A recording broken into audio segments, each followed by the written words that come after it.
Supreme court के 1 सितंबर 2025 के वो फैसले जिसने कहीं न कहीं परिषदीय विद्यालय के अध्यापकों के मन में कई प्रश्न खड़े कर दिए हैं। अब प्रश्न इस बात पर आके अटका है कि अब नौकरियाँ उनकी बचेंगी कि नहीं बचेंगी। कई अध्यापकों से हमने जो प्राथमिक शिक्षक संघ के पदाधिकारी हैं उनसे बातचीत करने की कोशिश की। निचोड़ तो निकल कर के आ रहा है, लेकिन कल मुख्यमंत्री योगी आदित्यनाथ सर ने विभाग को जो निर्देशित किया, रिव्यू पिटीशन की जाएगी।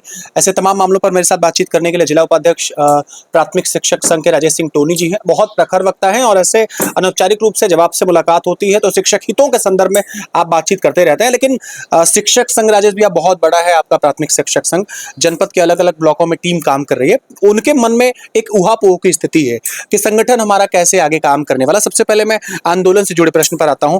आप लोगों का आंदोलन कैसे होने वाला है जो सुप्रीम कोर्ट का ये अमानवीय फैसला आया? सर्वप्रथम तो आपका बहुत बहुत धन्यवाद स्वराज चैनल के आप यशस्वी पत्रकार अर्जुन राज जी। और आप शिक्षक के मुद्दों पर हमेशा बातें करते हैं, उनके मुद्दों को आवाज़ को उठाते हैं, जो कि लोकतंत्र के चौथे स्तंभ का सबसे महत्वपूर्ण बिंदु है।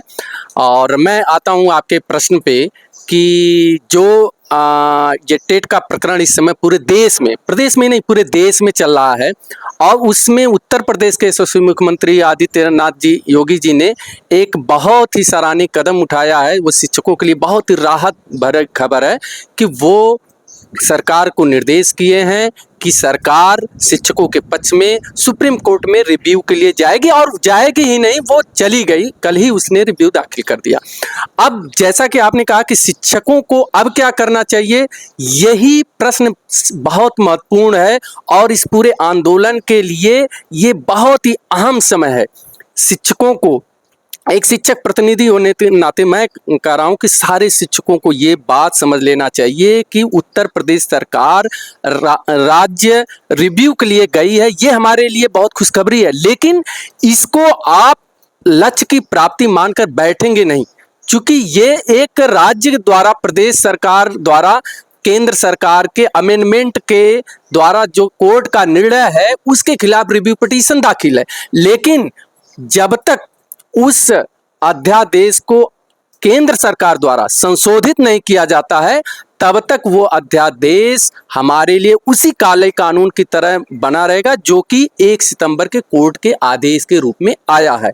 तो इसके लिए हमारा अखिल भारतीय प्राथमिक शिक्षक संघ पूरी ही सतर्कता से, पूरे ही संयमित तरीके से और एक निश्चित रूपरेखा के तहत पूरे देश में आंदोलन को खड़ा किया। और ये आपके माध्यम से, चैनल के माध्यम से बता दें कि ये भारतीय शिक्षक आंदोलन के इतिहास में एक ऐसा आंदोलन होने जा रहा है जो पूरे भारतवर्ष में, अटक से लेकर कटक तक, कश्मीर से लेकर कन्याकुमारी तक सभी शिक्षक एक साथ एक स्वर में अपने हितों की आवाज को उठाएंगे और 19 सितंबर को अपने अपने जनपद के मुख्यालय पर जिला मजिस्ट्रेट के माध्यम से माननीय प्रधानमंत्री जी को, माननीय केंद्रीय शिक्षा मंत्री जी को इस काले कानून को वापस लेने के लिए, इन एक्ट में संशोधन के लिए मांग करेंगे। अच्छा, एक चीज और जानना चाहूंगा। बीच में अभी कुछ दिन पहले मर्जर को लेकर के आदेश आया आपके विभाग की तरफ से, लेकिन उस पर सरकार ने बड़ी गंभीरता के साथ विचार किया और उस पर सकारात्मक परिणाम मिले हैं। दूसरा, कायाकल्प के तमाम विकल्प चलते हैं जिससे विद्यालय सुंदर होते हैं, इस पे सरकार कल आप सबके साथ खड़ी दिखती है और स्पष्ट तौर पर योगी जी ने कह भी दिया कि जो सेवाएं अब तक शिक्षकों ने दी है उसको नजरअंदाज नहीं किया जा सकता। तो माने मुख्यमंत्री जी के इस प्रयास को, बेसिक शिक्षा विभाग के शिक्षकों के प्रति कितनी हमदर्दी है, इस प्रयास को आप किस तरह देखते हैं?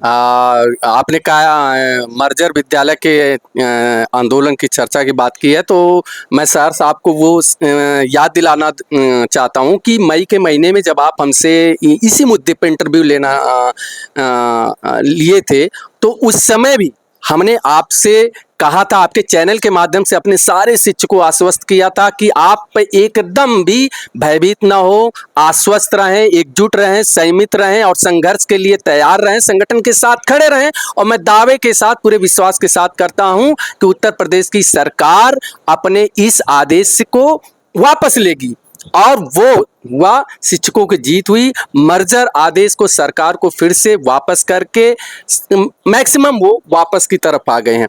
उसी तरह इस आदेश में भी हम सभी शिक्षकों को कहना चाहेंगे कि वो एकजुट रहें, संयमित रहें, सतर्क रहें।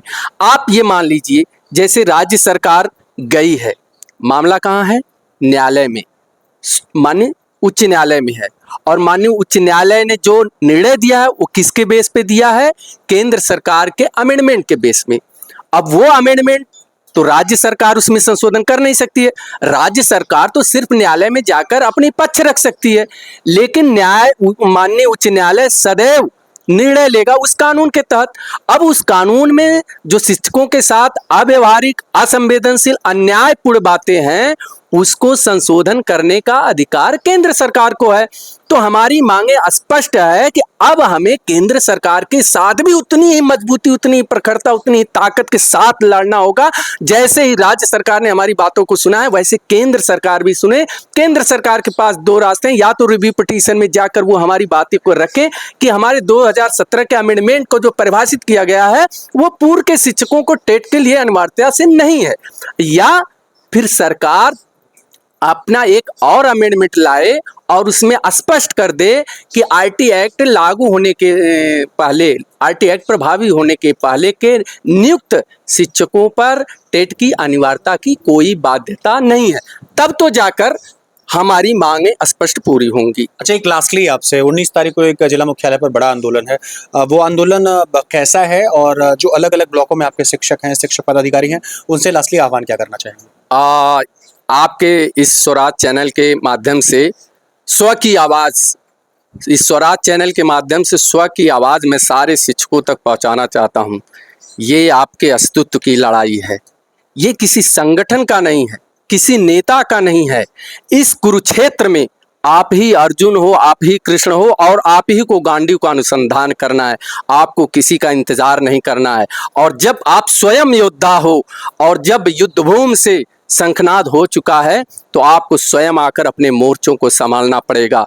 आज पूरा देश, पूरा समाज आपकी तरफ देख रहा है कि किस तरह इस देश के, इस राष्ट्र के शिक्षकों के साथ सरकार अन्याय कर रही है।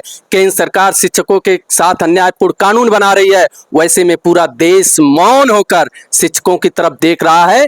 आपको यह सिद्ध करना है कि हम चाणक्य के वंशज हैं। हम एकजुट होकर अपनी लड़ाई को लड़ेंगे और केंद्र सरकार को मजबूर करेंगे कि ये जो अव्यवहारिक, अन्यायपूर्ण, असंवैधानिक ये जो निर्णय है शिक्षकों के खिलाफ, उसको केंद्र सरकार वापस ले। और जब तक केंद्र सरकार वापस नहीं लेती है, हमारा आंदोलन बंद नहीं होगा। ये राष्ट्रव्यापी आंदोलन है। 19 को आगाज हो रहा है। आप लोग जनपद जौनपुर के कलेक्ट्री में पहुंचकर अपने गगनभेदी नारों से इस केंद्र की सरकार को बताइए कि शिक्षक जाग चुका है और उसके अधिकारों का हनन कतई बर्दाश्त नहीं होगा। तो राजेश सिंह टोनी जी थे। कैसा आंदोलन 19 तारीख को है, कितनी बड़ी संख्या में लोग जुटेंगे, सुप्रीम कोर्ट का जो फैसला 1 सितंबर को आया उसकी वास्तविक रूपरेखा क्या है, इस मुद्दे पर जुड़ करके हमने बातचीत की। राजेश जी बहुत बहुत धन्यवाद। बहुत बहुत